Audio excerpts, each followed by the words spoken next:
สวัสดีค่ะทุกคนและแล้วสาวติดแกรมอย่างเรานะคะก็ได้ออกมากินข้าวนอกบ้านสักที บางทีการกินข้าวอยู่บ้านอย่างเดียวมันก็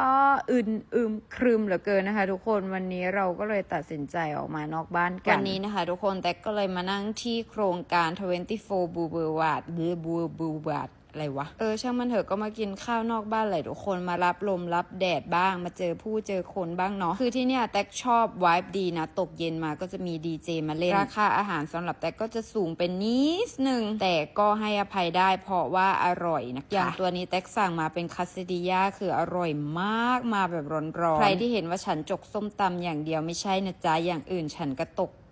จกเป็นจ้าใครที่เบื่ออยู่ห้องนะคะคิดงานไม่ออกก็ลองมันหานั่งทำงานแถวนี้ดูแล้วข้อเสียอย่างหนึ่งที่นี่เขาไม่มีที่ชาร์จคอมพิวเตอร์ชาร์จมือถือนะทุกคนถ้ามีนะจะเลิศกว่านี้มากใครมีสถานที่ไหนที่วายดีเหมาะแก่การนั่งชิลนั่งทำงานก็คอมเมนต์มาบอกกันนะคะเดี๋ยวจะลองไปตามดูจ้า